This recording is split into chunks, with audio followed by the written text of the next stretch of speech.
Good morning, students. Today I will start new chapter price elasticity of demand. मांग की कीमत लोच। Last lesson में हमने लॉ ऑफ डिमांड के बारे में डिस्कस किया था। लॉ ऑफ डिमांड हमें प्राइस बिटवीन डिमांड के बीच रिलेशन को बताता है, बट लॉ ऑफ डिमांड हमें ये नहीं बताता है कि प्राइस में चेंज होने पर डिमांड में कितना परिवर्तन होगा या डिमांड में चेंज होने पर प्राइस में कितना परिवर्तन होगा।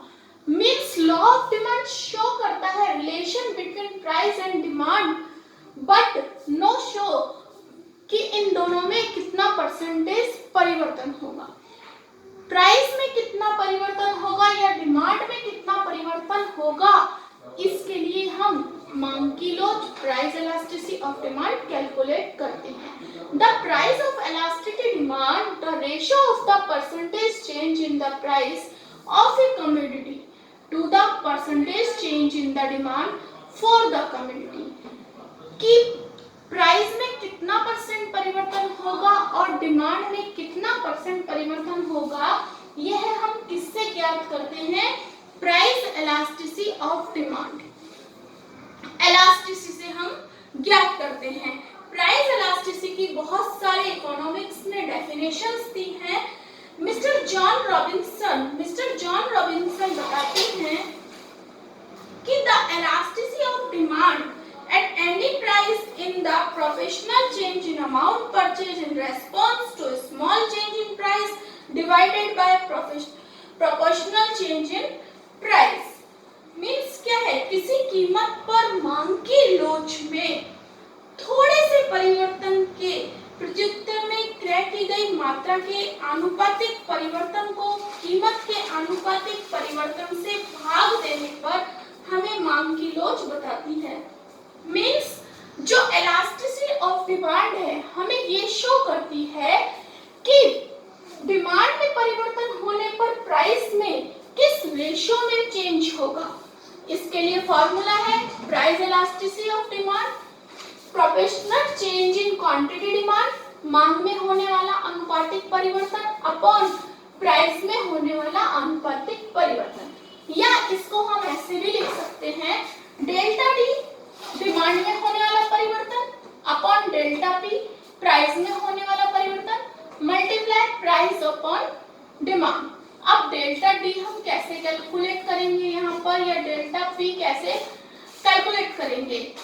Delta D change in demand, new demand minus old demand, जो भी हमारी न्यू डिमांड होगी उसमें से हम ओल्ड डिमांड को लेस कर देंगे।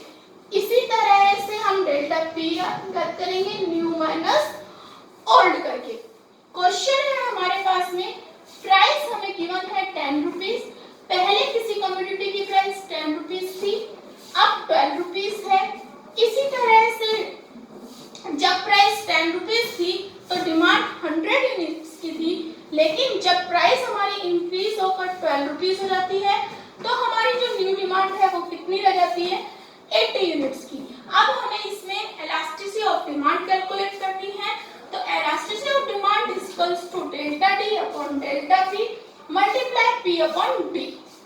तो हम इसमें डेल्टा डी निकालेंगे, 80 minus 100 is equals to 20 units, delta P 12 minus 10 2 units multiply old price 10 upon demand 100।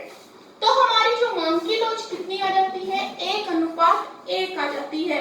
Means price में चेंज होने पर और डिमांड में चेंज होने पर कितना प्रतिशत परिवर्तन हुआ है, तो हमारा परिवर्तन आएगा 1:1। इसी तरह से प्रोफेसर बॉल्डिंग भी इलास्टिसिटी ऑफ डिमांड को डिफाइन करते हैं। वो कहते हैं कि the elasticity of demand is only A comparative study of what percentage change in demand will occur if there is a 1% change in price। Means कीमत में 1% परिवर्तन होने पर मांग में कितने प्रतिशत परिवर्तन होगा, उसका तुलनात्मक अध्ययन ही क्या कहलाता है? मांग की लोच। तो अगर मांग की में फॉर्मूला क्या होगा, elasticity of demand is equals to delta D percentage upon delta P percentage। Question हमें दिया है, गिवन है, price is equals to 10 rupees, new price is equals to 8 rupees, demand 1000 units. जब हमारी प्राइस 10 रुपीज है तो हमारी डिमांड है 1000 यूनिट्स की, और न्यू प्राइस पर हमारी न्यू डिमांड है 1500 यूनिट्स की। अब हमें इसमें निकालना है percentage change in elasticity of demand. तो delta D percentage upon delta P percentage. तो डेल्टा डी परसेंटेज निकालेंगे हम 500 upon 1000 into 100 is equals to 50%। इसी तरह से डेल्टा पी परसेंटेज निकाल देंगे हम 2 upon 10 into 100 is equals to 20%। फॉर्मूले में हम इन्हें पुट कर देंगे 50 अपॉन 20 इज इक्वल्स टू 2.5%। तो जो हमारी इलास्टिसिटी ऑफ डिमांड आ रही है वो आ रही है 2.5%। क्लियर। लॉ ऑफ डिमांड हमें बताता है relation between price and demand, price और डिमांड के रिलेशन के बारे में, पर वो हमें यह नहीं बताता है कि इनमें जो प्राइस में चेंज होने पर या डिमांड में चेंज होने पर किस रेशियो में, किस अनुपात में इनमें चेंजेस आए, वो इसकी कैलकुलेट नहीं करता है। इसके लिए हम प्राइस इलास्टिसिटी ऑफ डिमांड निकालते हैं। प्राइस इलास्टिसिटी ऑफ डिमांड निकालने के हमारे 2 फॉर्मूले हैं, proportional change in quantity demand, demand में होने वाला आनुपातिक परिवर्तन अपॉन मांग में होने वाला आनुपातिक परिवर्तन। इसी तरह से percentage change in demand, demand में होने वाला प्रतिशत परिवर्तन अपॉन डिमांड में प्राइस में होने वाला प्रतिशत परिवर्तन।